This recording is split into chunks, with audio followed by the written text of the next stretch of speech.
it doesn't. Okay, here we go. So our art of the week, Dominic, you can see her when you come to my house again too. This is the Venus of Arles.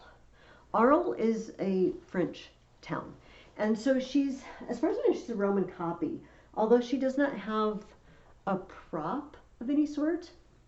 The reason that we think she is a Roman copy of a Greek original is her head.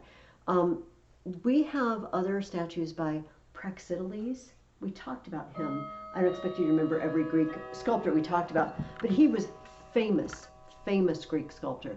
And a lot of his Venus have his head. And we're pretty sure this statue is described. Like people have described a statue that looks something like this. So the Romans got a hold of the statue and they made a copy somewhere in Roman Gaul, don't know when, and they dug it up in the 1600s. However, her arms, sadly, were missing, and that problem, just like the Venus de Milo. And so back in the day where people thought it was okay to just reconstruct things, we're just gonna give her new arms. We don't really know if this is what the arms were like. We're just gonna give her new arms. Great. So they gave her an arm holding the apple that Paris gave her and a mirror. However, now the mirror is also broken, and it's unfortunately, doesn't it look like an ice cream cone, and she took the ice cream off the ice cream cone? And I don't know why anyone would do that and just hold the ice cream ball. But every time I look at her, unfortunately, I just see, why did you take the ice cream off? But it was supposed to be a mirror, and she's kind of looking down, and she would look at herself. I feel like she would look at herself in the mirror.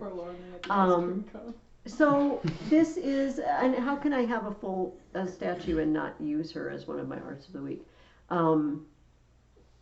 So yeah, a Praxiteles, a copy of Praxiteles, who would have been around 400s, 300s. But I will now remove her from our presence. She doesn't stare at us the whole time. And I will be right back.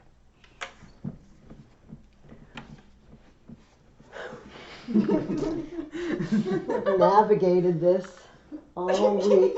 And last week I brought 2 swords. I brought the Lord of the Rings swords that are downstairs on my pool table if anyone wants to see them. Gandalf's sword and Sting. And so I was bringing them in, and one boy said, "Do you have more weapons of war?" And I said, "No, I have a weapon of love." He didn't answer. Okay, get your books out. Okay. Let's talk about friendship. And who are good friends and who are bad friends. Dominic's gonna have fun watching this. I need you to stop now. Okay. By the way, I will announce this. Everyone will hear. So next week we are having a little get-together. I will email your parents again, but I've already cleared this with all of your parents. So we're going to meet at, and you work at 3. I asked about it. Oh, so I don't awesome. have to rush out. Okay, well, I was thinking if we started at 11 and we had class from 11 to 12:30, and then I'm just going to get some pizzas from Papa Murphy's so I don't have to leave and go pick up pizzas or something, and I can just kind of have the oven warming up and stuff going. And then we'll throw those in and we'll go downstairs, and I think the movie is 2 hours or less. So it should be done by 2:45 to 3, which would be our normal time of getting done. And then you and Dominic could stay for Latin. Could? You could. Is it an You option? shall. You shall. And then we'll be done next week. So that'll be next week, but I will make sure your parents know the schedule. Is there anybody who really hates either sausage or pepperoni? Okay. Other than that, I get to choose. Okay, we will have options. Friendship. I am assuming that all of you have friends. And have you ever thought about the fact that all your friends are not equal? Or maybe you have, maybe you realize this just automatically. All the people we call friends, we don't feel equally about. This is painfully apparent because we call people our Facebook friends, right? And these people are not our friends. I mean, some of them may be. Some of them may be your family, right? And some of them are just somebody you met somewhere once and you have no idea and you're never going to see them again. And they say, oh, I'll friend you on Facebook. And so Aristotle says there are three kinds of friends. What are the three kinds of friends? Utility friends, pleasure friends, and just perfect friends. Perfect friends. So I would like to talk first about utility friends. That sounds a little harsh, doesn't it? But I think it sounds better if we think about it is all the people that we're thrown together with because something else is happening. For example, you all, okay? Now some of your family, you can't shake each other. But you know, Alexander's moving away. You guys, so now you text each other. So you've moved beyond friendship of utility. But if you were just in a class together, do you take classes anywhere else? Like another live class, or like you're in a group with people, or people you work with, right? Who may or may not be people you want to hang out with after hours, but you kind of have to have a relationship with them because they're just there. And it's awkward to just not talk to them at all, or be mean to them, you know, if you have to work with them. I feel like those are friendships of utility.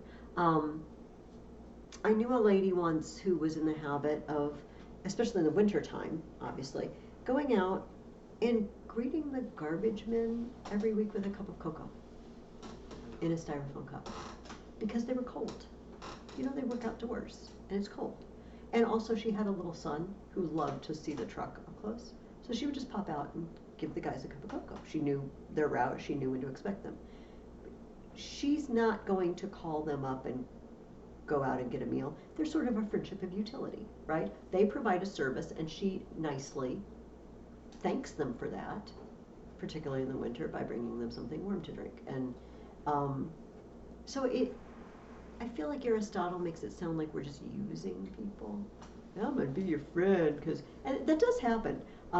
You're smart and you will, you know, help me with the test, or you're going to be my friend because you like to paint rooms and I want my room painted, and I'm going to buddy up to you and then get you to paint my room. That could be the case, but I think it's any of these like coworkers and things like that we're stuck with. Friendships of pleasure, it's kind of obvious. They just give you pleasure. I like you because you're funny. I like you because you're a snappy dresser. I don't know. Because you're intelligent and it gives me pleasure to talk to you.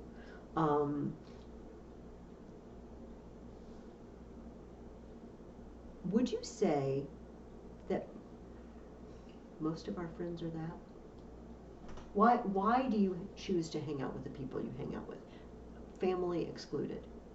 Because common interest. Okay, common interest. And would you say that the fact that you can engage in a common interest gives you pleasure? Yeah. Okay. Yeah. So Aristotle even says for young people, almost all of their relationships are relationships of pleasure, are friendships of pleasure. I like you, let's hang out. And he says both of those kinds, the useful and the pleasurable, they're temporary. They tend to be temporary. Because when someone stops being useful, or when you stop taking the same class together, or stop working somewhere, maybe this is not someone you're going to call up later and say, oh, we don't work together anymore, but let's hang out. And this is kind of harsh, but if someone stops being pleasant, you might not want to be around them anymore. You know what I mean? They just become a real sourpuss and a downer, and you're just like, yeah, you're not really very much fun to be around anymore. I think I'm busy. I think I'll be coming. It makes me think of, I think I told you that when I was a little girl, my church showed a movie about the prodigal son. It was updated, it was modern, you know. And he took the money and he went off to the big city and he spent money on, he had an apartment and he had parties all the time. But of course, when the money runs out, where do all his friends go? Away. Back to from whence they came, right? He's not fun anymore. He doesn't have drinks and girls and pizzas and whatever and music. He's run through all his money and he's no fun anymore. Do you have those socks, or do you have socks exactly like socks. them? Like I have Because I feel like you have socks exactly like them. I would be very, very definite about this. Do you want to wear them next week? Yeah, I was about to say that. Perfect friends. What kind of people can have a perfect friendship, according to Aristotle? They're both virtuous. Okay, you both have to be virtuous. Not just anybody. Bad people, in his opinion. We're a pirate band now. We're the band of the Dread Pirate Roberts. And we can't have a perfect friendship, according to Aristotle, because we're all rotters. Or we wouldn't be pirates. I feel like I was the only one who got that reference. Yeah. Perhaps. Guys, was I the only... You know, Catherine, That's now so that depressing. the world can know how random I am and how much I digress. So my daughter Linnell, you remember Linnell, right? Yeah. We did the art class. She went to a Comic-Con in Indianapolis a couple weeks ago because she wanted to meet the guy who plays Data on Star Trek: The Next Generation. Anyway, which she did. Also there was Carrie Elwes, Wesley. And he had a whole panel, and people could get up and ask him questions. He talked for like an hour and a half on The Princess Bride. And of course, someone got in line, and they said, He's never watched I would it. never watch it.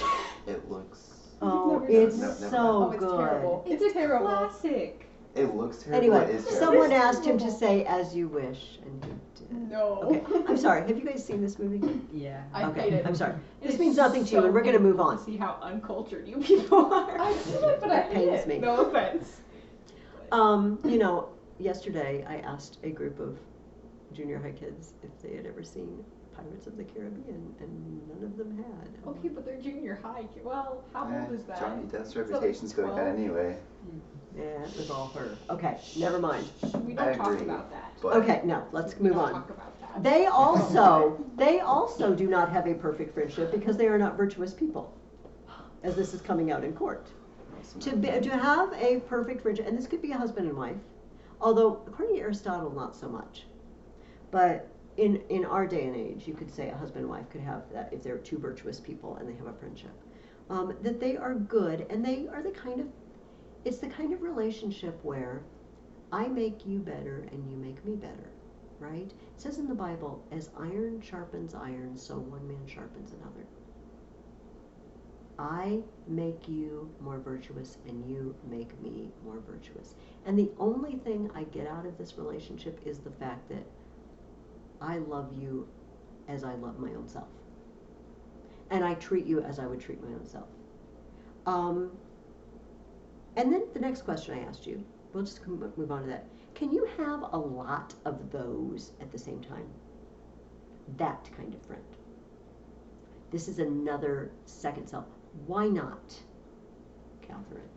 Well, I feel like because people are so different, and if you're really looking for a perfect friend who's going to help you in virtue, then there's going to be so many different virtues coming from different people that, like, I guess it could start to, like, I don't know, I feel like there's not enough people who will lead you to the right virtues, like, to the right places. Okay, so that's one problem. The number of people like that are small. That's a sad thing to say. But, the number of people who, like, I want to be a better human being, and I will join you as moving through life together, and we will help each other be better human beings. A lot of people are not interested in that, frankly. Why else could you not have lots of these at the same time, do you think? Well, because the utility of friendships and the pleasure of friendships, they're both temporary, and the pleasure yeah, the perfect friendship takes a long time, and if it's all just or if most of them are temporary, then they're only going to be like a select few who are actual friends. Yeah, or you know, perfect friends. it takes time. And so Aristotle, I'm not going to go back and forth in my pages, but Aristotle talks about the fact that to do this, we have to get to know someone, right? It takes a lot of time. This is, so I didn't have you read book 9, I realize that, but because I thought it was not as helpful and edifying. But there's a section I would like to read to you, okay? So this is a section you didn't read, but he talks about this issue. So should one then have as many friends as possible? Or as the poet has said, aptly it is thought, on the subject of hospitality, neither let many share thy board, nor none. Will it be right thing in friendship, too, to be neither friendless, nor, on the other hand, excessively supplied with friends? The principle quoted above would seem to be absolutely right in the case of utilitarian friends. For returning the services of a large number of people is a laborious task, right? If I have a lot of utilitarian relationships and you're doing me favors and I have to do all of you favors, this is going to take up all my time. So, also a few friends for amusement are quite enough, like a pinch of seasoning in food. But with regard to friends of good character, ought we to have as many friends as possible numerically, or is there a limit to the number of friends? He says he believes there is a limit. Probably this would be the largest number with whom one can be on intimate terms. Because this, as we saw, is the chief factor in friendship. It is not hard to see that one cannot be intimate and share oneself with a large number of people. If you're going to really get to know someone and spend a lot of time with them, you just can't do that with tons and tons of people. He says, besides, they too must be friends with one another, if they are all to live as a group. And it is difficult to have this state of affairs when the numbers are large. It becomes difficult even to sympathize closely with the joys and sorrows of many, because one is likely to be faced with sharing the joy of one and the sorrow of another simultaneously. So he's envisioning this small group of people who know each other and they're edifying to each other, and you just can't do that with very many people. Maybe all our friends are going to be mostly the pleasure one. However, can one turn into another and turn into another, do you think? Like you meet somebody at a job, and so they're a utilitarian, we're thrown together. And then you could talk to them, you know. It's like, this is a really pleasant person. It's like, you wanna go to a movie? You wanna go get a hamburger? Sure. I don't know, I'm trying to think what teenagers do. What I would do if I was a teenager. What I would do now, except not the hamburger. It would be a fish sandwich. Just saying. Filet o fish. Oh, except not at McDonald's. Not at McDonald's, no. It would be Checkers. It would be Checkers. Never Culver's had doesn't it have that bad of fish anywhere. sandwiches. I They're just kind did have one of those. They're just not very like. I am a seasoned. connoisseur. Fast food fish sandwich. And so you find a relationship of pleasure with them, right? So you get to talking. But 10 years goes by, 15, 20 years, and now you've been through ups and downs. Your friend has had tragedies that you've walked through together, and your friend, you know, has won the lottery, and you've rejoiced together, and your friend hopefully shared some of that with you. And suddenly you found out over time, this is a virtuous, admirable person, and I want to keep walking through life with you. You know, my longest term friend, I met her in 1984, freshman in college. And because we both had really crummy roommates, for reasons I will not go into now, we decided to both ditch our current roommates and move in together, because on a dorm floor, often the first couple of months, there's quite the musical rooms, you know, going on, because people find out you really don't like the person you got put with. And so we found out we were each fairly quiet, fairly studious, not really partiers, and we would be suited with each other. And 38 years later, we still talk on the phone once a week. And her mom died last year, and her dad died of cancer a couple of years ago, and she knows about my family woes, and we've walked through life together despite the fact she lives in Chicago. Interestingly, Aristotle says you can't have those relationships, those good, perfect ones, unless you're with each other, present. But we can now, can't we? Because you can talk on the phone, you can video chat, you can text, you can email, you can be in touch constantly. I saw this one thing and it was really cool, and I was like, I love it so much, because I have people who it's really hard to because I can't be with them physically. It's hard. But it was when people tell you can't be in any sort of long distance relationships, it's the heart chooses people, not places. I was like, that's really cool. But once upon a time, unfortunately, it was true. Yeah. Because if you think about it, if you're not going to share your life on a regular basis, it's really, really hard to maintain a relationship of any sort. Whether just a friendship or a romantic relationship, on whatever level, it's really hard.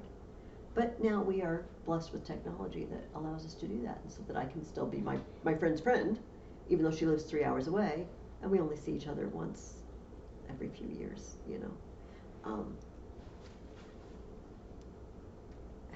Let me, just a second. On page 212, if you've got your book, it's fine if you don't, but if you've got your book, Aristotle starts talking about what happens when people aren't equals with each other. This is not a very popular thing to say today, I feel like, but let's just admit it. Some people are richer than other people. Some people are smarter than other people. And what happens when someone who's more or better wants to be friends with someone who's less? It can be awkward. It can be overcome, but it can be awkward. Let's take rich. So you have this friend, and this is not just a pleasure relationship. It could be, but I'm just thinking about the perfect relationship. And they've developed kind of expensive tastes. When they go out, they always spend money because they can. It's dinner and a movie. Can't really afford dinner and a movie tonight. I could do one, but not the other. They're well, I can pay your way. We all know how awkward that, if you're always the one and your friend always pays, nobody wants to be that person. And it can put a stumbling block in a relationship. If somebody is really more intelligent than the other, and you want to talk about things your friend can't talk about, it can be hard. Aristotle sort of thinks it's almost not a bridgeable gap. Almost. I don't think I agree with him. I feel like if you were totally virtuous, couldn't you find a way around that? Do you know what I mean? Mm-hmm. But it could still be awkward. But on page 212, he says, this is, line 33, okay? This becomes evident if a wide gap develops between the parties in respect of virtue or vice, or of affluence, wealth, or of anything else, because they no longer remain friends and do not even expect to do so. Suggesting if your friend suddenly becomes rich, you're not going to be friends anymore.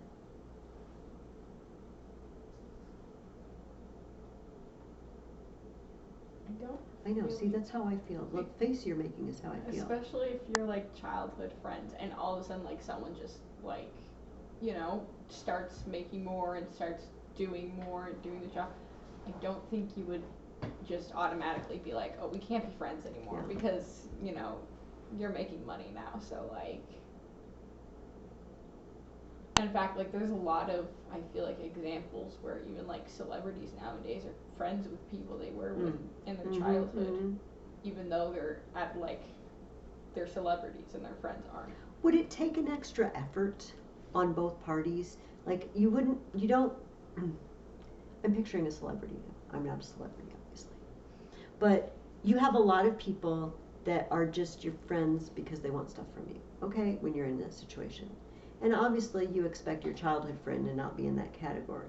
But it would be hard not to wonder, to have confidence. We're still the same people that we always were, and this is the same relationship. On the other hand, you know, the person who's not the celebrity could feel not good enough. Mm-hmm. Oh, they run with the fancy crowds and they go to the expensive places, and I don't run around in that world, and I'm not good enough anymore. And I feel like it's going to take a lot of humility and honesty. Do you know what I mean, to maintain it? But I'm kind of with you, Catherine. I don't like Aristotle saying, oh, they don't even expect to remain friends. Yeah, What? but especially if it's supposed to be like the perfect friend or whatever, then even if you did take courage and humility and honesty, then that's more virtues that you're just encouraging It on is. each other. So wouldn't that even just be making your friendship stronger if it really is the perfect friend? Mhm. But pleasure or utility, I can see how that would dry up. Yeah. Because if you suddenly became wealthy or famous, your friend who's not is probably not as pleasurable to you anymore, you know, as the fancy crowd that you can hang out with now. But so still on page 212 though, he says this. This is most evidence in the case of the gods, because they are furthest above us in respect of all good things. But it is obvious also in the case of royalty, because those who are far inferior do not expect to be their friends either, nor do people of no account expect to be friends of those who are outstandingly good and wise. In such cases, there is no precise limit up to which they can remain friends. It's not like as soon as you start making X amount of dollars a year, now we can no longer remain friends. There's no precise limit, because friendship still lasts in spite of continual losses. But listen to this line. But where there is a great gulf, as between the gods and man, friendship becomes impossible. You can't be friends with God, according to Aristotle. The gulf is too great. So, you guys just, I guess I just gave those back to you, right? A Christian critique, if you will, of Socrates and Plato that you wrote for me, which you did a very good job. And I would like to see the rest of yours. Alexander sent it to me and only sent half. And I just thought his paper just, until it was stopped in the middle of a sentence, and I thought, I feel like there's something missing. So maybe you can send it to me. I'd love that. But one thing, so I'm reading a book for next year about Rome. Anyway, it was talking about the changes in thought when Christianity came. And this hadn't really occurred to me. And yes, I'm telling you now, after you've already written the paper. You're welcome. But the Greeks and the Romans, all the philosophers before Christianity, saw some sort of realm of the gods far away. So there's Plato, and he has his ideals, his forms, right? But there's other philosophers that just have this, okay, the gods are distant. The gods are far away. There were a group of philosophers called the Epicureans, and they believed God was so remote, he didn't have anything to do with creation or humanity whatsoever. The gods are just out there. On the other hand, then they would look at nature, and try to study it and figure out what causes everything, and they never thought of putting these two things together. And then Christianity comes in, and Jesus says, I have called you friends. He says that to the disciples. And suddenly this group of people starts running around saying, God can be your friend. God is the perfect friendship because he does irrevocably, without fail, help you become the person you were created to be. And people, what? No, the gods are distant. So we have theological terms for this, okay, that maybe you're familiar with. We say God is transcendent, right? He's way bigger and more than anything we are. And you're going to laugh when I say this, but it's actually very true. We have more in common with worms than we do with God. Because we and worms are both creatures, and God's the creator. We have more in common with any created thing than we do with God. But, and if we stopped there, that would be kind of depressing. That's where they stopped, right?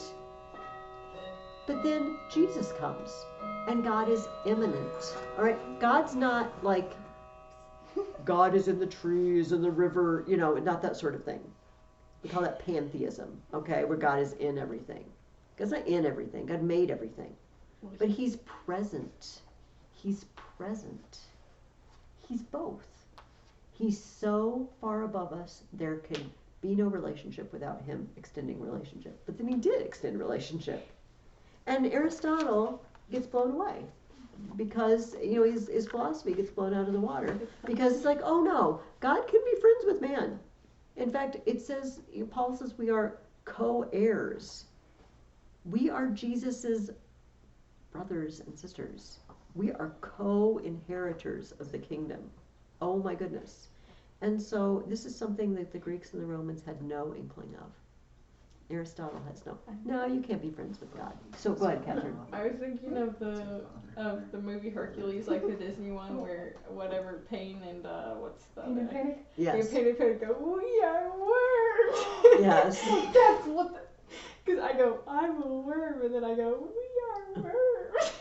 And that is not, I don't say that to say you are worms. I mean, I hope everybody understands the sense in which I mean that. Like, you're created in the image of God and worms aren't. Just FYI. But, We're worms.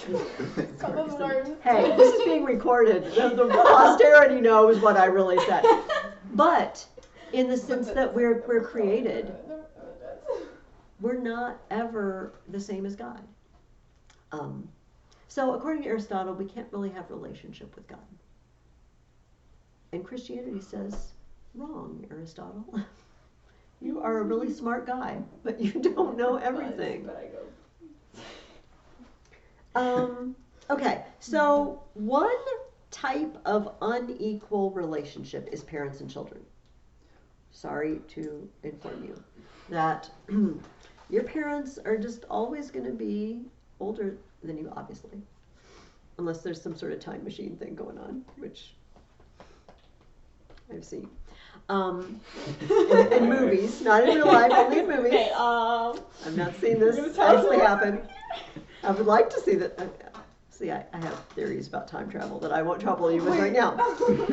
But guys, this person is actually a time traveler. no, I would so be smarter than this if I was a time traveler.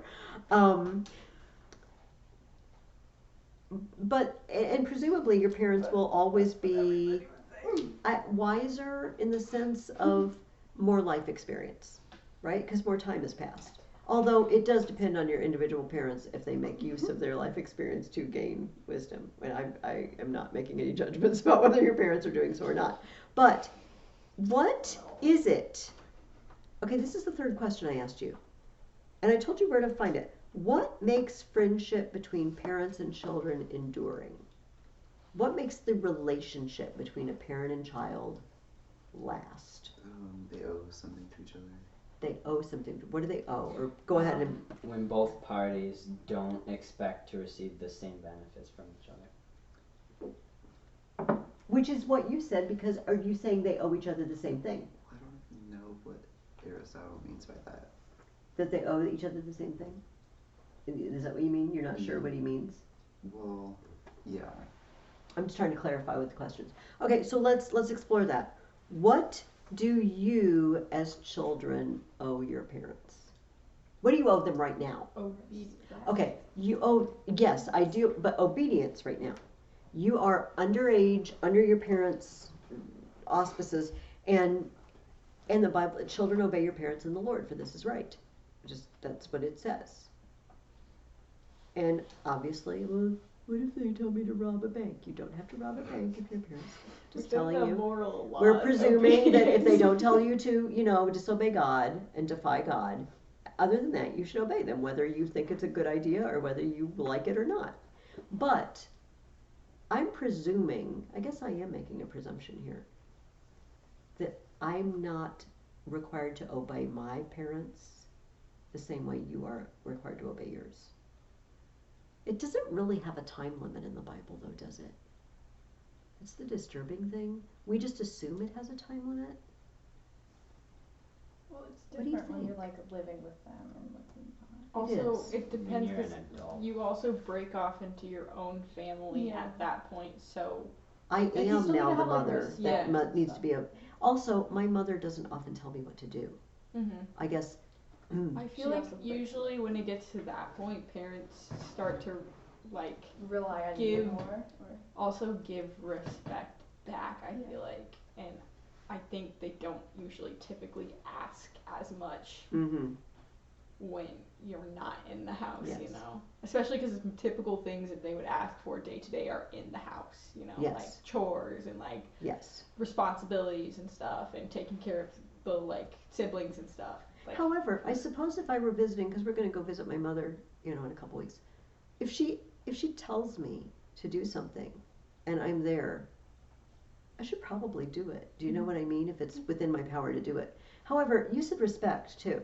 This is the person who took care of me when I was unable to take care of myself. I would be dead without this. I mean, obviously I wouldn't be living, but I would be dead. I mean, Did it. she fed me when I couldn't eat. Cleaned me and kept me warm when I had no capacity to do that for myself. And I feel like I owe a certain level of respect to the person who brought me into the world, So if we owe obedience, at some level, maybe always, but it's not going to be quite the same Yeah. for me as it is for you. But respect, certainly. So what do parents owe their children? What's the flip side, do you think? well, they have to take care of them and nourish them. We look down on people that don't take care of their children, don't we? Like, they will call Child and Family Services and say this child is being starved, this child is being maltreated, and they will take the child away. And to teach us too, because And teach you math and science and stuff, I guess, But not but only that. mostly Yeah. like to be decent human beings, how to obey, how If you're to homeschooled, math and science. and if you're homeschooled, Yeah. math and science. But well, they gotta make sure that you get the education. So like they'll Yeah. send They you have a to lot more to school. do than kids do. Like they biblically have a lot more responsibility too. But then what if I the suppose kids this grow is up? true. What? But do you, so, But do, eventually What if the kids grow up? They're all going to. but Elizabeth, this is a good No, question it's like a circle though. because then the kid will eventually grow up, and the kid could possibly eventually then have kids, and But So, so like, that's the a whole- question. yeah, the So whole your point is question, that I it's a think, circle. is, so when we were talking about the other thing, we said, okay, so you owe obedience, but always respect, even when you're grown. So what do parents owe grown, or what do grown, which direction are we going? What do grown What children, what should parents do for their grown children? Like, what do they owe? Nothing except for to biblically, like if they're wrong biblically, lovingly warn them. Okay, I would warn them. What do you think your parents will always love you? Yes. Like, care for, come to you if there's a need, if they're feel like able to do they- it? I feel like after, you're an adult, parents at least should feel inclined to owe you their love and even like their help still. Cause I mean, to be honest, especially when the young adults like our siblings and stuff, they still need help. I promise you, my sisters still come to my parents for some Yeah. stuff, even when they're stubborn. about it. Absolutely. When I was in college, a car hit me. I'm just saying. Did you not love it both ways? Apparently not, but I don't really remember. It was not. I was jaywalking, but it was night and it was raining and there was a basketball game and there was a line of cars and apparently I must have walked between two cars and gone past the center line, and I didn't realize it, and a car coming from the other way hit me. But I don't remember anything. I don't remember how leaving the fast dorm. They were going? I don't. They could. There was a stop sign. They couldn't have been going that fast, but it was fast enough to break my collarbone and my pelvis in two places and knock me out, and send me to the hospital for several days. Give you a concussion or something. Anyway, so I didn't really appreciate it at the time, but now that I have children who are older than I was at the time this happened to me, you know, so my mom gets the phone call. Daughter's been struck by a car, and it's night, and she's 3 hours away. And to imagine that night, realizing that if she just jumps in the car now and gets there, she's going to drive all night, and she's going to be tired, and she might have an accident, and what's she going to do? Because they're x-raying me, and they're trying to find out if I have internal injuries or whatever, and they're waiting for me to become conscious again. That must have been brutal. Like the fact that I was a grown-up, basically, I was 19.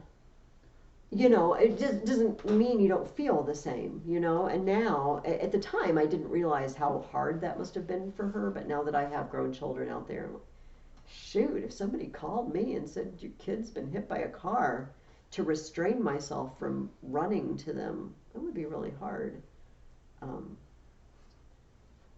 Anyway. So Aristotle says there are mutual owings.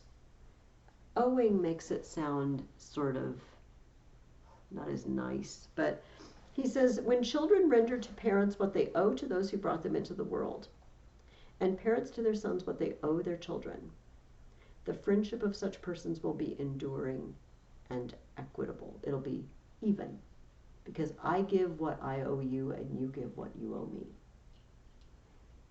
And I think obedience and respect on one side, and love and acceptance, support, like you said though, Carter, as long as you're not doing something destructive to yourself. You have to support your child in their drug habit. Don't support your child in their drug habit. Don't have a child with a drug habit. This would help. Raise your child so they don't have a drug habit. But you know what I mean. Don't encourage them in vice.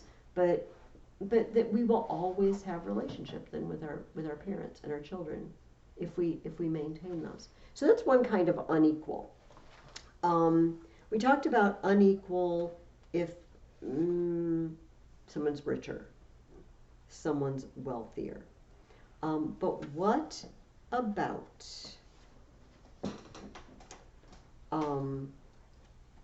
slaves? This is the last question that I asked you on this page. Can you be friends with a slave? He says no. Why not? This may be. Okay, that is not a precise enough refutation. So there's nothing in common between a ruler and the ruled, that there's no relevance in friendship. Okay, so he works his way to slaves, doesn't he? He says, like you said, the ruler and the ruled. I'm going to start at the beginning of this paragraph. I'm on page 220. On the other hand, in friendship, perverted constitutions. He went on a little sidetrack talking about tyranny and democracy and all different kinds of constitutions, which I'm going to skip over. In a tyranny, there is little or no friendship. For where there is nothing in common between ruler and ruled, there is no friendship either, just as there is no justice. Their relation is like that of a craftsman to his tool, or of soul to body, or of master to slave. All these instruments are indeed benefited by those who use them. But listen to this. But there can be no friendship or justice towards inanimate things, not even towards a horse or an ox, nor yet towards a slave qua slave. And I told you that qua means as, inasmuch as he is a slave. Because there's nothing in common to both parties. The slave is a living tool, in the same way that a tool is an inanimate slave. Therefore, friendship to him as a slave is impossible. But He doesn't end the sentence there. Although as a human being it is possible.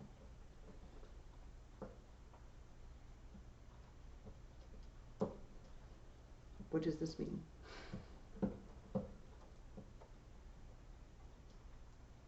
For it is accepted that there is some sort of justice between any human being and any other who can take part in legal action or contract, and therefore there is friendship too, insofar as he is a human being. How do you separate, though? This person is my slave, but they are also a human being. How you treat them, I would guess.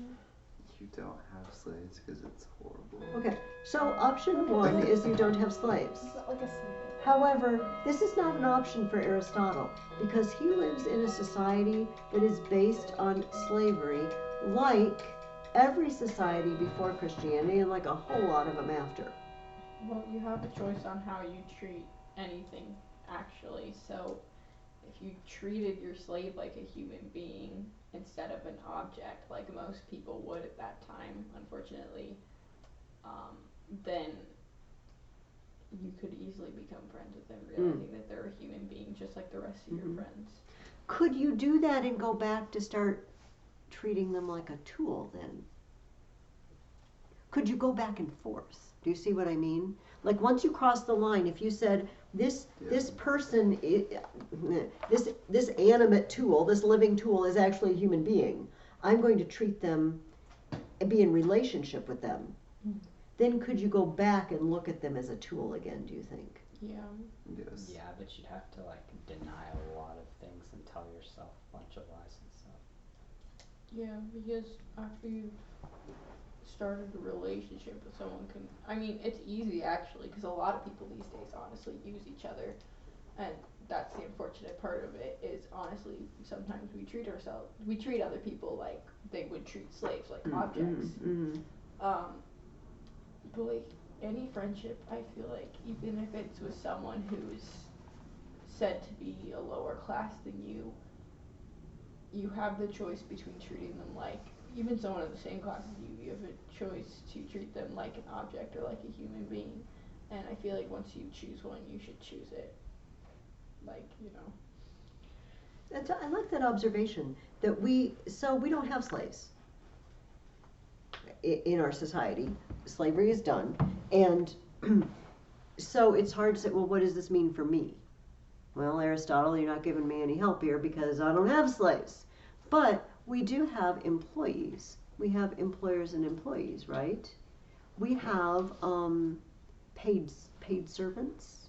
I mean, most of us don't have live-in servants anymore, like a maid. Although, I knew a family once that did. When I was a little girl, I am not kidding you, they had a live-in cook and housekeeper, Mrs. Kavanaugh. And it's like the Brady Bunch, like with Alice. You know what I mean? She had her own quarters. She lived in the house and she cleaned and cooked. And they gave her room and board and they paid her. I have It's my not own. weird. No, I have but my own live-in maid. Her name is Mom. Yes. Oh my God. where is the respect that we owe our parents? That was beautiful. Wow, you know what? I should take the microphone over there and just have her say that. She said it loud enough, I think. That's recorded for her mother My to mom hear. will not be watching this video. No, she will not. Although I I'll can make send her sure an she email and does. say, I can find it. You might want to fast forward to, Whatever 50 this minutes time. in. No, we do have 49. people. Okay, like I know a lady that cleans houses for a living. All right, it's like you clean. Okay, you're the cleaning lady. So some people might look at you, Catherine, as like she's the cleaning lady. She's like an animate tool. She's just like a vacuum cleaner. That's all she is. She's like a feather duster or a vacuum cleaner. I don't need to treat her as a human being. I can't have a friendship with Catherine. She's just a human vacuum cleaner. Okay? Or we can see them as a friend, but this is difficult. Do you see? So we're laughing, but. She just told you that you suck. That is so funny.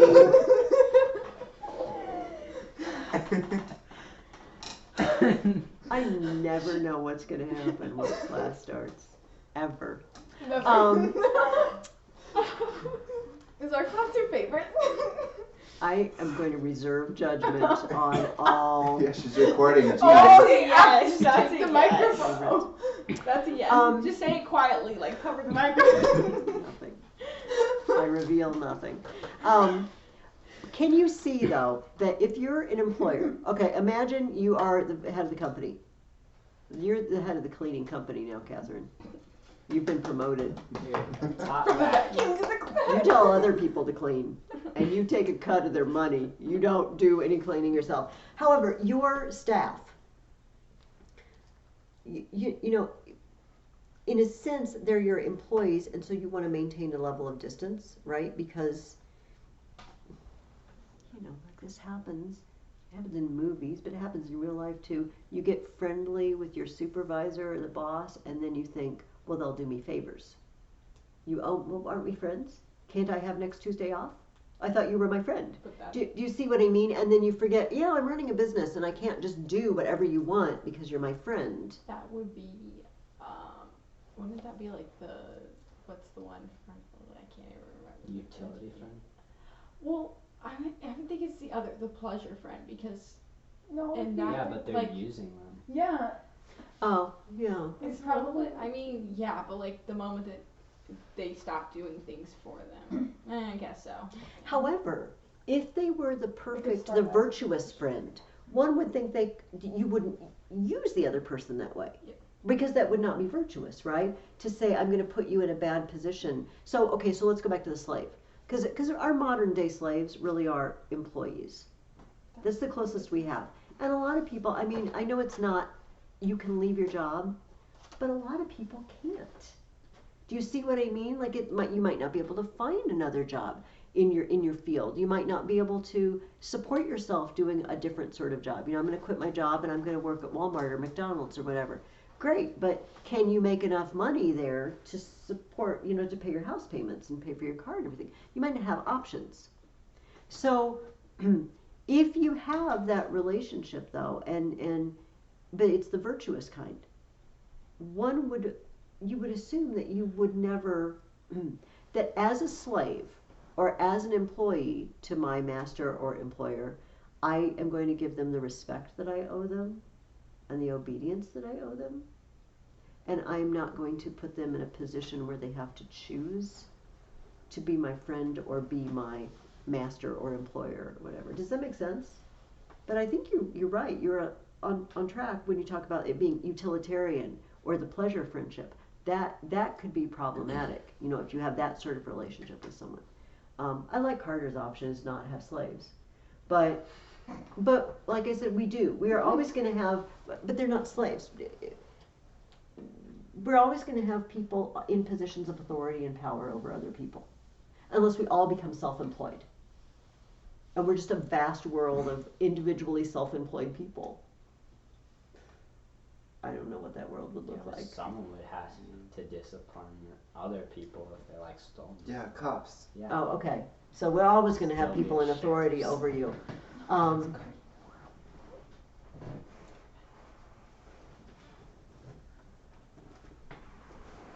Yeah, I'm trying to think if I'm going to say anything about that. When or should you? I didn't ask you to read this part, okay? But I'm just getting your opinion now. Should you ever end a friendship? Intentionally end a friendship?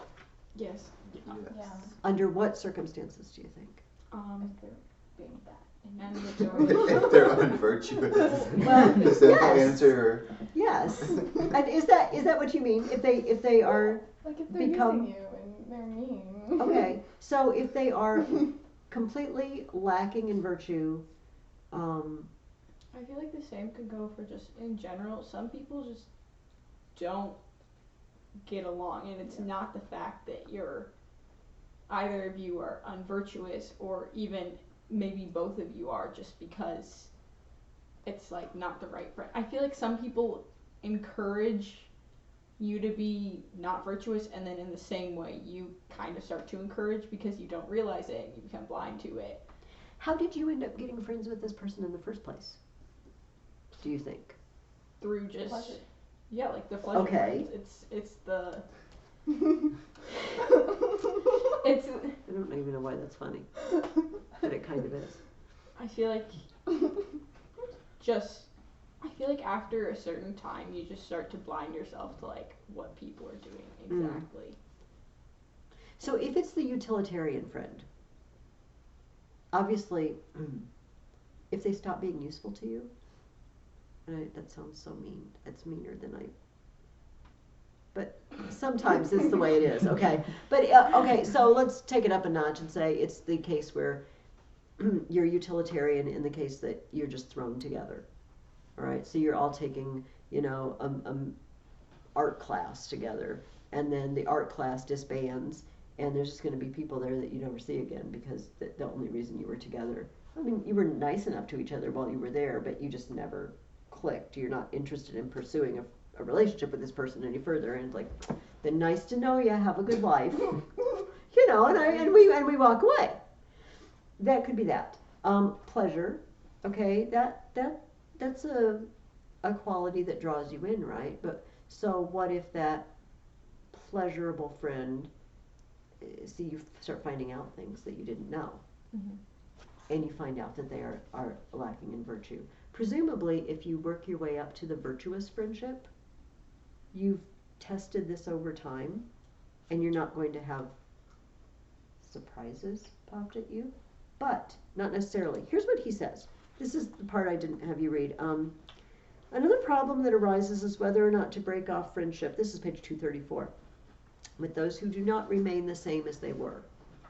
Or I think we could say, turn out to be not what you thought they were. Go ahead. To interrupt you. No. I think like what I meant was more like say you're in a situation where you start hanging out with a person a lot, where you just generally like start to like hanging out with them and talk to them so much that like it just becomes a habit, and then like they start to be more themselves, and some of the things are like encouraging you in bad ways, but you don't want to let go of that friendship because it's like you've been made it a habit to talk to them, so you just keep talking to them, and you just like shrug it off, I think that was my point. Okay. Like that can keep going for a while unless Yes. you're the one to cut it off.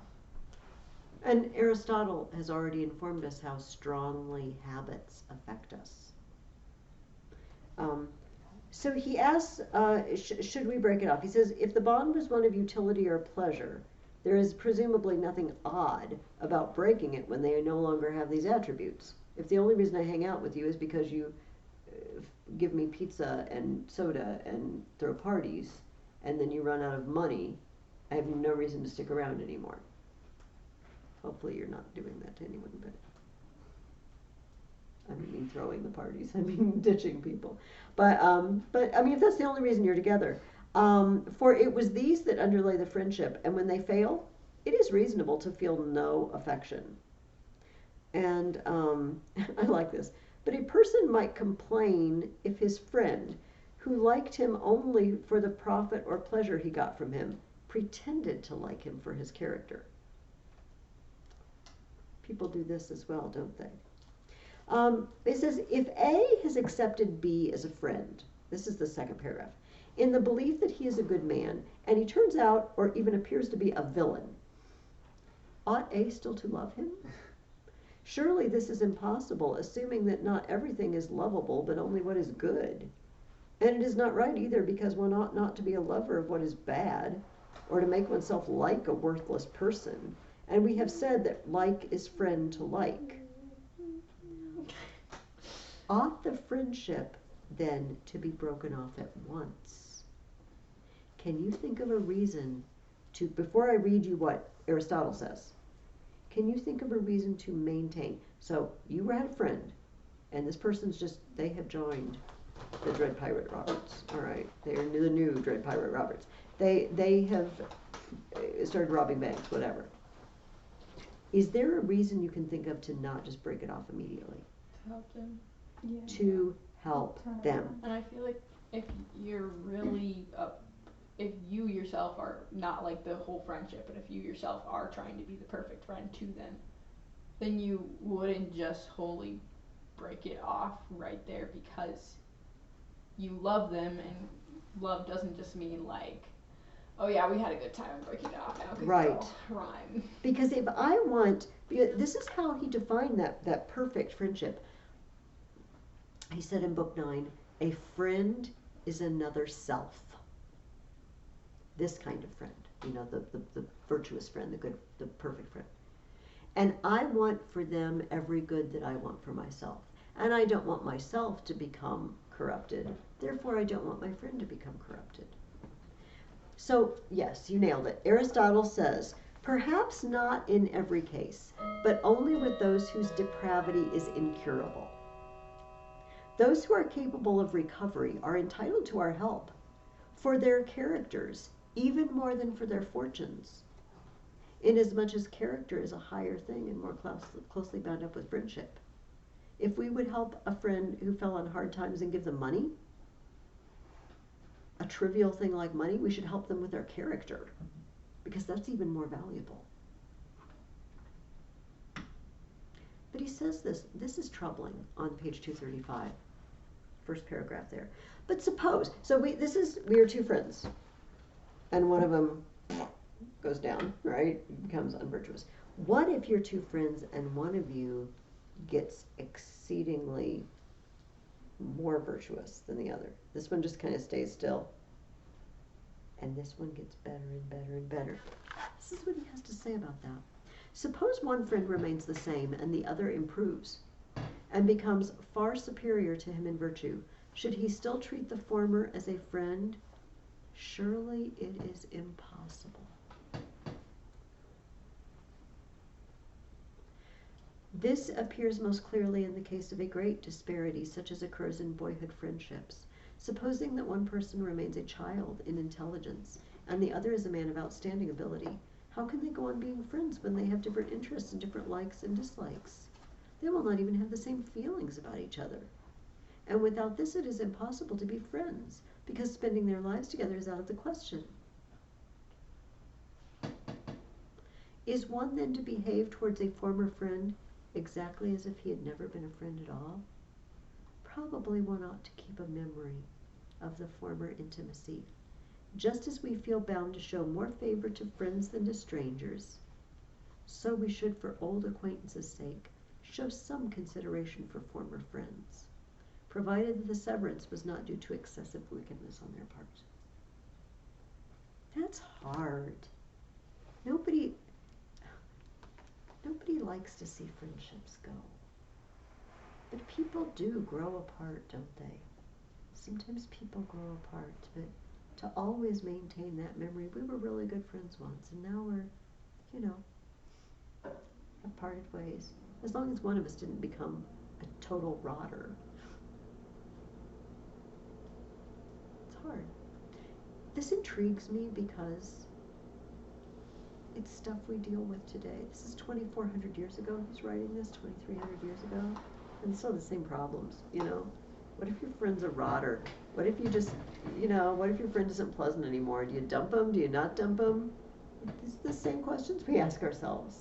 And Aristotle's asking them too. People don't really change. Do you know what I mean? We just, languages change and clothes change and food changes and stuff, but people inside don't really change. Have the same feelings. Okay. I had you read chapter 10, but not the whole thing, book 10. Because some of it was a little dry, I thought.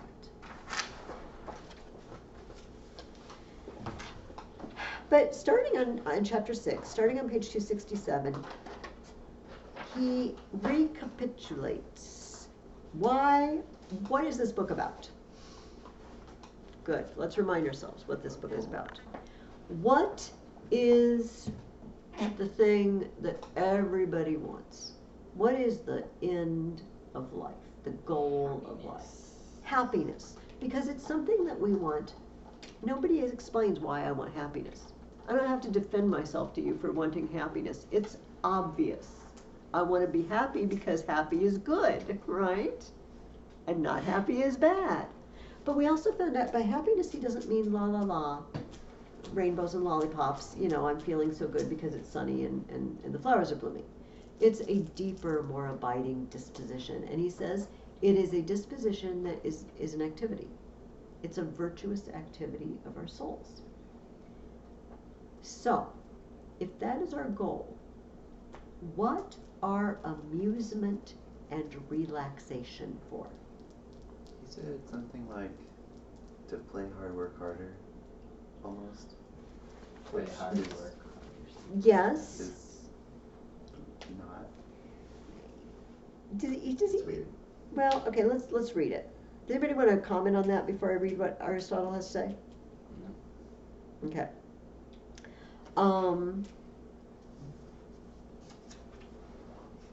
See where I want to start.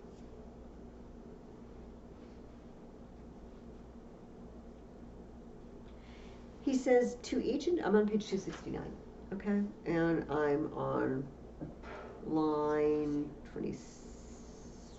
27. But to each individual, it is the activity in accordance with his own disposition that is most desirable. And therefore to the good man, virtuous activity is most desirable. It follows that happiness does not consist in amusement. Indeed, it would be paradoxical if the goal of life were amusement, if we toiled and suffered all our lives long to amuse ourselves. Do you remember the book I read out of a couple weeks ago where that Socrates went back and he talked to the college student and he asked him, so why are you getting this college degree? Oh, so I can get a good job and I can work my whole life and then I can retire and have fun. It's like, just quit school and have fun now. If that's all you want from life, if that's the purpose of your life to have fun, you could quit everything and just have fun now. So there must be something more to it. Or if that is the whole goal of your entire life, to work and get a bunch of money so you can just retire and just play, that's kind of sad. Just play now. Aristotle says the same thing. It would be sad if we toiled and suffered all our lives long to amuse ourselves. For we choose practically everything for the sake of something else except happiness, because it is the end. To spend effort and toil for the sake of amusement seems silly and unduly childish. And here's your quote, but listen to how he phrased it.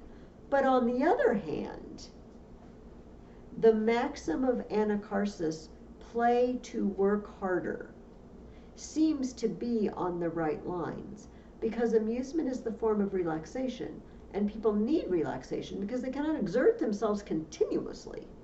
Therefore, relaxation is not an end, it's not a goal. It is taken for the sake of activity. Now, if you put it like you did, play hard, work harder, Anacharsis says play to work harder, that's kind of a bummer. Does it seem like a bummer to you? Yeah. Did any of you read Animal Farm with me? Yes. Okay, Sadly. it makes me think of Boxer, I will work harder, Boxer the horse, that all he just kept saying, I will work harder. That's so Until depressing. something happened that we're not going to tell them because they might want to read Animal Farm someday and they don't need to You don't know. want to read it. Um, It's brilliant. Okay, anyway, if it occurs to me, now we have to ask ourselves, well, then what sort of work is the goal of my life? Okay, so if relaxing isn't my goal, if I relax so that I can go back to it and do it again, then that would be a bummer if the goal of my life was to work in a factory. It would be a bummer if the goal of my life was to be a doctor or a lawyer. It would be a bummer to think that I relax only for the sake of going off and doing this thing with which I earn money. Does it make sense? That would be depressing. That would just, and I feel like that's the way most people live. Like they get their 2 weeks vacation or their 3 weeks vacation or whatever, and then they go and relax, and then they have to go back and work. They have to go back and work. We don't say, oh, I took a vacation so I can go back and be a better, lawyer or whatever it is that you do for a living. Unless the thing you do for a living isn't necessarily your main activity. Maybe it is. Maybe you are called to be a doctor. Like that's your vocation. You love people. You love healing people. Gross. Okay. Sorry. Like people or helping people. I don't think Carter should be a doctor if he feels Yeah, like don't be a that. doctor. Just be like, ew, get out I of would here. never be a doctor. Yeah, that's good. But you can see how someone might feel like called. Like I want to be of service to humanity by healing. I'm a healer by nature. But for most people, the thing that they do to earn money, if you asked someone, the thing you do to earn money, is that the reason for your existence? They would probably say, no. Do you agree with that?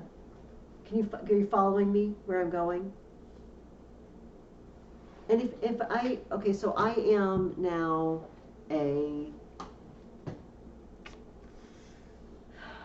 what am I going to be? What job do I want to choose? Maybe an amusement park owner. I own an amusement park. And you know what? Sounds fun, but I got to make sure all those sodas and food and drinks, and I got to make sure people aren't sneaking into line, and then I got to bring inspectors in to make sure the rides are safe so nobody falls off and plummets to their death, and then somebody does maybe, and then I got to hire lawyers, and it's just, it's very tiresome. It's very tiresome.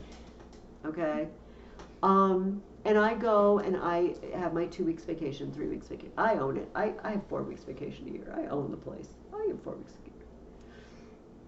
But to say that that's my calling in life, that I go on my vacation just so I can do that, would be depressing unless I felt like my life's calling was to bring amusement to other people. Like I'm doing what God has called me to do by putting people on roller coasters. Don't really think that's going to be the case.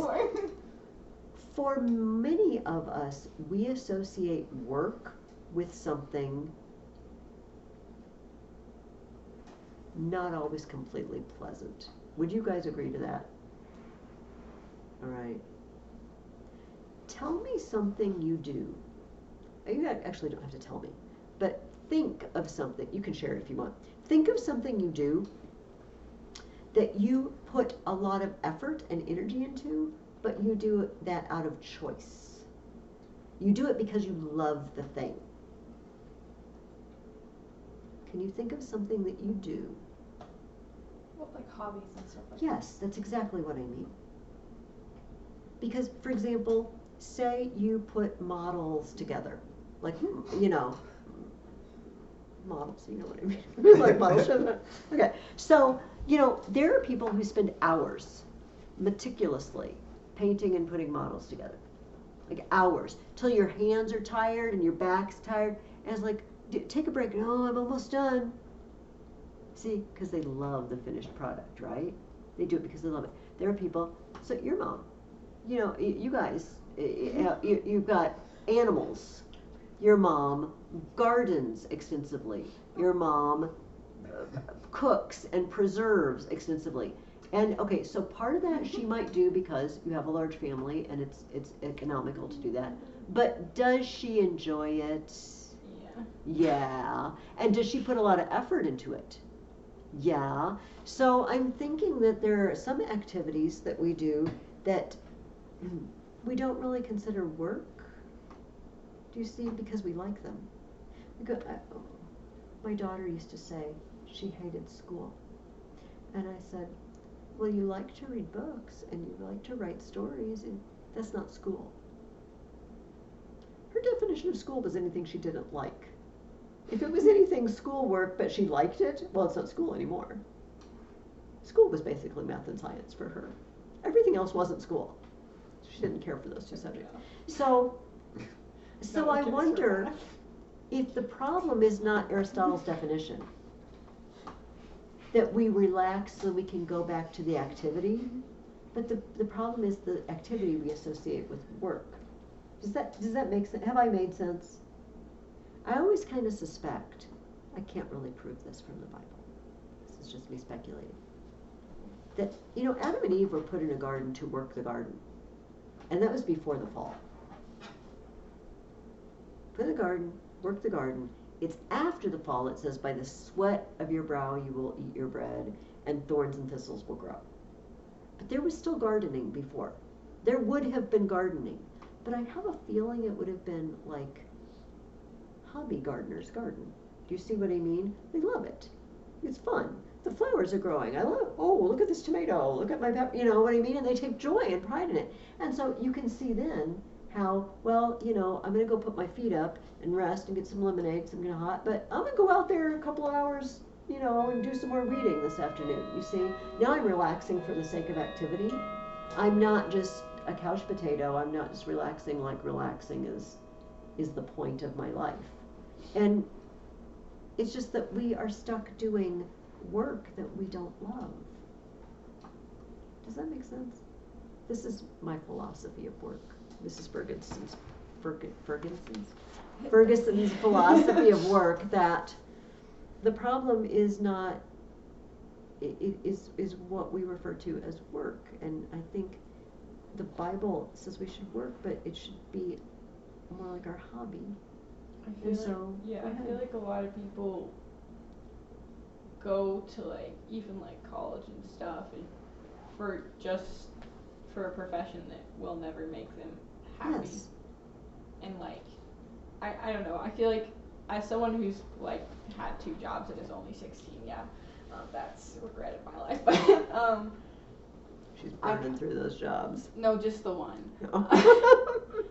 Not quite. I started to realize the first job that I had was constantly time. It was exhausting for me, and when I got home, I didn't want to do anything for the next few days until I had to work again, and I had to force myself to get up, and I wasn't excited at all for it.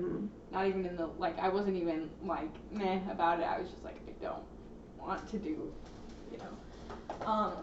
And I started asking other people, because I saw the people going to my sister. She really enjoys her job because she likes the people there. She likes animals because she works at a vet. She's gonna be a vet tech. She wants to stay there. She wants to be there. She likes going some days. Some days are rough, obviously, and she doesn't want to go. But in the end, she likes it and wants to be there and enjoys it.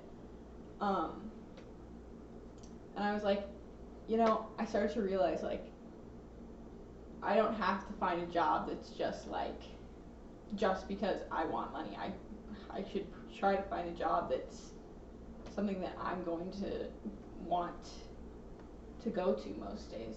Something that I'm going to, see and be hey, I get to go there today, instead of I have to go there, I get to go there. And I feel I've actually started to feel that with, my job, especially because I get to work alone in an empty church. It echoes a lot when you I hope you can all find that eventually. I hope each of you can find that for yourselves, because it's worth a lot to when your employment is your pleasure.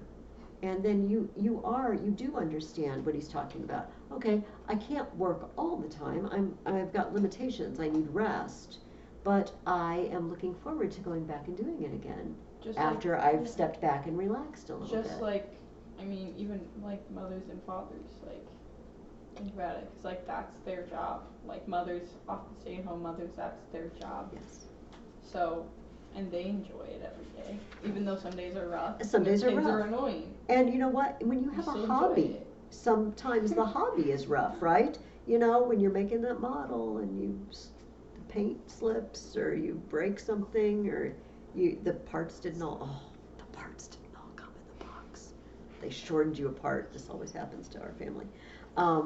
It can be frustrating, but you love it overall, even though individual moments might be trying.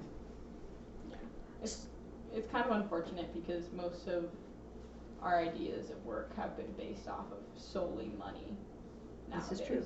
And it doesn't matter how you feel working there. You just want it for the money, and you put yourself through so much just because of the money. And I think it's very wise to consider your suitability, the suitability of a potential employment for you. So this is kind of a tricky question, this next one. What sort of life, what sort of activity does Aristotle think brings the greatest happiness? The full lifespan. Okay, it's something that happens for a full lifespan, but it's another kind of activity. And I directed you to 1177b, lines 24 through 25, which is on page 270. He says, activity in accordance with wisdom is admittedly the most pleasant of the virtuous activities. And at the beginning of that paragraph on line 18, he says, it is a contemplative activity. What do you think of when I say contemplative? Contemplative sisters. Okay, so we think of like a religious vocation or Yeah. something like that. We think of a group of people who are active, the active life, being in the world, and then maybe going into a religious order, becoming a monk or a nun or whatever, and then you are a contemplative order. But what does it mean to contemplate? What is a contemplative person? Like a thinker, someone who A thinks. thinker. A thinker. And it doesn't mean you do nothing but think, right? But Aristotle is recommending that when we think about the things we learned, and maybe how we might put them into practice, because we are going to put them into practice. He already said, he spent a bunch of this book talking about courage and temperance and all. Obviously he thinks we need to do something, right, to be virtuous, but considering it, thinking about it in our own heads, he said that brings the greatest joy. I don't know if you agree with that, just like stepping back and thinking over what you've learned. And sometimes making new connections. And then, or saying, how can I become a more patient person, a more loving person, a more courageous person? You may not buy this. I'm like, no, Aristotle. I wrote in the margin there, Mary and Martha. All right, you guys probably know that they are historically taken as the active and the contemplative life. Martha is action, right? She's serving, she's making the meal for Jesus, and Mary's just sitting at Jesus' feet and listening. And Martha says, Jesus, make her help me. I'm doing all the work. I don't really know that she said it like that, okay? Jesus does not correct her. Does not rebuke her, that's what I mean. But he says, you're busy about a lot of things, but Mary has chosen the better part, and it's not going to be taken away from her. For those of us who may be the busy, like I gotta clean the house and cook because company is coming, it ticks you off. You should have told her to get up and help. But you know what? It all probably would have been okay if Martha had sat down for a while and listened too. Mary was contemplating. She was thinking about what Jesus had to say. Aristotle highly recommends just stopping and thinking. Do you think people do much stopping and thinking today? When's the last time you sat and there was no TV, no radio, no music, no other voices, no book, no computer, just you and your brain? Probably when you go to bed. I was about to say that. If you Okay. don't partake in like watching TV when you go to bed, just a silent, dark room. Long car ride. As And- long as you don't have like an electronic or a radio. Yes. Or other people chatting. Sometimes, you go on a long car ride, Yeah. people just fall silent. Well, yeah, but- if it's long, there's going to be points where it's quiet and there's Uh-huh. no radio on. Mhm. Pascal, Blaise Pascal was he was actually a mathematician, but he was also a philosopher, and he wrote a book of thoughts that he just jotted down. And he once said, the thing that's wrong with the world is summed up in the fact that a person can't sit alone in a quiet room. We need some sort of stimulation, you know what I mean? Because you just don't want to be left with your own thoughts. we don't want to contemplate. We don't want to just think. And of course, we have so much stuff to help us not have to think. You know what I mean? I'm as guilty as anybody. I cleaned the basement this morning and I turned on the TV just to keep me company while I cleaned. I didn't even watch it. There was old TV shows that used to be on when I was a little girl. You know, it just like made me happy to hear the voices of the, you know, from these TV shows. It's just like music. Yeah, or I put on music. Instead of, there's just, I'm there with myself. Do you know what I mean? Thinking things through, thinking about things I've read, thinking about things I'm planning to do, thinking about you guys and what I'm going to say to you guys. No, I turned on old TV shows. Yes, I do think about you guys. Why do most people, according to Aristotle, this was the next question I asked you, why do most people not pursue this contemplative activity, or even a life in accord with virtue? Why do they not pursue the good?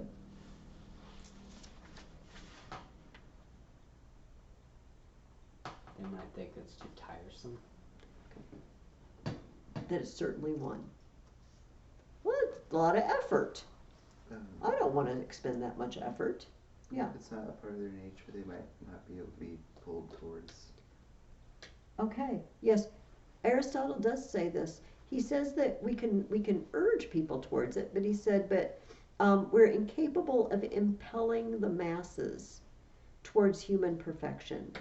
For it is the nature of the many to be ruled by fear rather than by shame, and to refrain from evil not because of the disgrace, but because of the punishments. You can't really shame people easily. And I mean, you can shame them into being good, but it's not the best. Do you see what I mean? It doesn't last, right? Because you haven't really made a difference in the inside. You've just made a difference in how they want to appear to other people. You haven't changed their inside. Some people you just can't change them.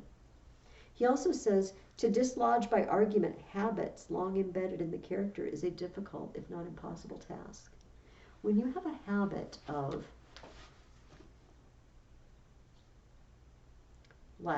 some lack of one of these virtues, okay? So you fed the disposition. You remember our circle where you commit the act and then it feeds a disposition, it makes it easier. They fed the wrong one, okay? And they've just been spinning in that circle for a long time. It's really hard to bump somebody out of that. And I think when you live in a society, drugs. Any addictive, no, you said, any addictive thing. Drugs. But you know, I really funny? hate. Well, I really hate the fact that they call all sorts of things addictions now, because to me, technically, biologically, an addiction is something that does something to a substance that does something to your body chemically and biologically, that then your body is hooked on, and you will have actual physical symptoms when it is removed from you. So nicotine is addictive. Drugs are addictive. I feel like, I don't know, like when they say television is addictive or the internet is addictive, I'm like, I don't know if I like that terminology. I feel like if you were taken away from the internet, you wouldn't go crazy. I mean, although, you know, you love it when I get excited because I'm going to tell a story. So some years ago at the church I attended, I was one of the youth group sponsors. I was one of the grown-ups that comes to youth group, and I get to go on the retreats and everything. And we went on this retreat, and it was a 3-day thing. It's in Iowa, about an hour away. And they didn't let them bring phones or anything, you know what I mean? There was no electronics, okay? And there was this girl, I don't even remember her name. And I was the junior high, so 7th and 8th grade. I was the 7th and 8th grade girl leader. And so, like, that night in the bunk, she was having a complete meltdown. She's like, but can I just have it once? Can I just look at it? Well, no. But I just want to listen to music as I go to sleep. No, we're not getting them out. We're not having them. And it was like this close to physical reaction of withdrawal. Do you know what I mean? She was obviously having a mental something was going on in her brain that it was just like, this was really difficult. And whether it was just a habit, but it was beyond habit. You know, like I've used the habit of brushing our teeth, you know, that we all presumably have, that you generally brush your teeth before you go to bed. But on some night, you know, you don't happen to brush your teeth because you came in so late. You don't have a mental meltdown because you didn't brush your teeth. You know what I mean? Because you broke the habit one night. If you do, I have no advice to you if you do, but you should get out of bed and brush your teeth, I guess. But this girl was having an issue with being separated from her phone that was not normal. So I don't know. Maybe I'm wrong. Maybe there is an addiction. But we do There's know. There's an addiction. Just the withdrawal isn't like physically harming. Mm-hmm. But it's hard to bump people out of that. And so maybe this explains why people just do not pursue it. So let's. I know it's time to let you guys go, but at the end of the book, he suddenly starts talking about politics and lawmaking again. Why? Why in the world are we talking about that? Well, he didn't really even finish the book. He said, let's dive into this, and it just ends. He did. And you know why? Because this is the first... What did she say? She said, did he die? Did not die. He started another book, Lizzie. Sorry. This is actually the intro. This is actually the intro. That was the intro to another book called Politics. The Aristotle's Politics instead of his Ethics. Apparently, he feels, yes, the sequel. And so our question is, what does this book have to do with politics? Remember at the beginning he said, we are the virtuous, the end of virtue was a political activity. It has to do with people living in a polis, people living. Did anybody catch how he turned from happiness and contemplation and the good into politics again? Did you catch his little... No? You want me to show you how he did this? Okay, here's the deal. If you're going to have people who pursue this life, the life of virtue, an activity of the soul in accordance with virtue, you're going to have to start training them when they're young to love the right things. We follow that? We're good with that? Socrates said the same thing. Plato said the same thing in the Republic, right? He's going to grab those guardian kids and he's going to train them young and make sure they listen to the right kind of music and the right kind of poems and things. If we want to have virtuous citizens, we need to educate them well. If we're going to educate them well, we need laws to set up schools for inculcating these good habits. Although, I got to tell you, he does say, or people might choose to teach their children themselves. And he says, individual tuition, teaching kids individually at home, like individual treatment in medicine, is actually superior to the public sort. So there's Aristotle on homeschooling. But in whatever way we do it, we want the virtuous student, virtuous people, we have to train them when they're young. To train them when they're young, we need a system in place with laws to allow for homeschooling or to allow setting up these schools. So we need a government that will pass the laws, that will set up the schools, that will train the young to follow a life of virtue. And then he segues into, and now I'm going to write another book called The Politics. You could read that over the summer. Okay, for next week, we have one more week. Here, I messed up. Okay, I am sorry, but I messed up, and I have already sent your parents an email. So you need to ask your parents, or if you get my emails. Yeah. But we are reading Plutarch's Life of Alexander the Great. And it's not in volume 1. I didn't know you were in that book. Well, now you do. And so, I sent each of your families a link to it online. This whole thing, it's about the same length as the other ones. It's just that one. It's a short reading. You have no writing, okay? But you need to ask your parent, where's Mrs. Ferguson's email? And all you have to do is click on the link and you go straight to it, okay? Oh You my. could Google it if you wanted to, but Plutarch also wrote a longer book on Alexander the Great.